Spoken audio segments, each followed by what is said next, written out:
And welcome to Dynasty Mode on College Football 25. I am going to be playing with the University of Akron. That's where I graduated from, and when I was there, when I played, we were pretty trash. And that's pretty much the history of Akron football. Pretty trash. So let's bring them to prominence. Let's change that narrative up and let's win some games. I'm very confident that I can win games. I'm going to be playing on All-American for at least 2 years. If that becomes too difficult, then oh well, I'm going to have to figure it out. If it becomes too easy, then after 2 seasons, I'll up at the Heisman, but not before that. I want to at least establish some wins if I can figure out the ins and outs of the offense that I want to implement, defense that I want to implement, and I'm going to be playing every single game because I'm confident that if my defense works, we're at least going to get sacks. We're probably going to give up some points, but we're going to get sacks. We're going to create some pressure, and it's going to make it so that the people that I recruit mean everything. Because the star players on our team right now are basically a bunch of juniors and seniors. So can I bring in the future uprising of the University of Akron? We shall see. I did realign the conferences. I made some changes. I made things geographically make sense. I made things rivalry, that's a word, make sense. At least makes sense to me. The Pac-12 is back, baby. But I kind of evened the playing field out. So God only knows what Clemson's about to do in the SEC. Yet alone Miami and Florida State being in SEC.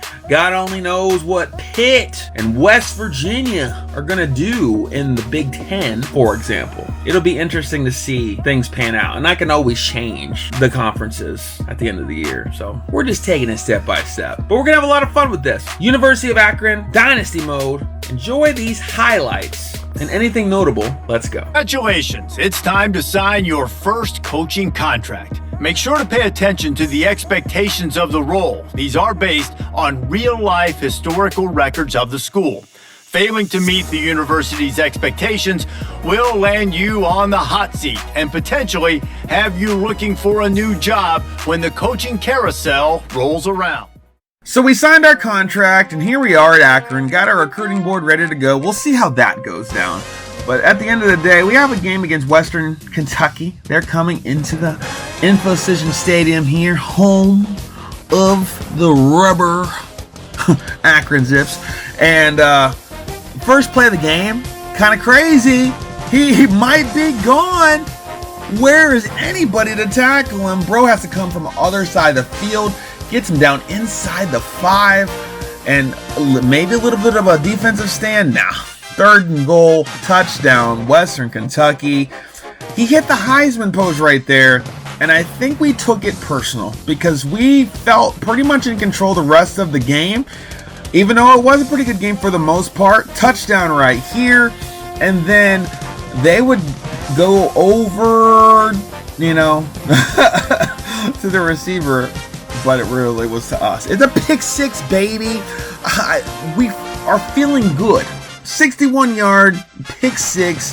They would, again, go down the field, though, get it in the end zone. This was the last time that they were really in the game because we felt in control. Like I said, this play was huge and it broke open everything. It made the game 21-14, and we would never turn back when it comes to the score. Here's one that I don't even understand how he caught it. Look at that. I don't understand, but he did it. That was basically the ball game. 42-23 was the final score. Bullock, 262 passing yards and 5 TDs. So we go to week 2. Kennesaw State coming into the house and it's raining. 3rd and 9. What is happening? This is the opening drive. Nobody wants to go get him? Touchdown Kennesaw State. Are we going to do this again, y'all? I just don't understand. And then we throw a pick. That was a bad read by me. And could he go back for all the way? No. But 7-0. Now we held him to a punt. And then we would go down the field and get in the end zone. It's the first half is over. It was only 7-7. Like, this is the 3rd quarter that's tied 7-7. We got a ball game. 1st and goal. Bump, bump, bump into the end zone. Touchdown, Akron. Now the game starts to change, especially right here. This huge punt return for a TD. And that was pretty much it. Once that momentum shifted, it was done.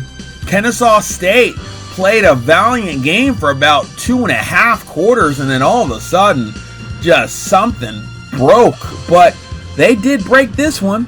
Gets all the way down to like the 3, and then they would actually punch it in the end zone. That would be their last hurrah, for real, because defense wasn't a thing for them. I don't know why. They were scaring me, but we started to blow them out. And then we just started to get disrespectful with it, and another pick 6. This is what we do in Akron, apparently. We blow people out. We score touchdowns on the final play of the game. Very disrespectful stuff. This is a really good way to start off the dynasty, though. I feel very good with this Akron team. They played from behind early on in both games. 29 points in the fourth quarter. That's insane. But I'm excited to see where we go with this dynasty and what we can do. Found a couple plays that really work well, and when you have a bad team, that's what you got to keep doing it. So like and subscribe, and until the next one, peace!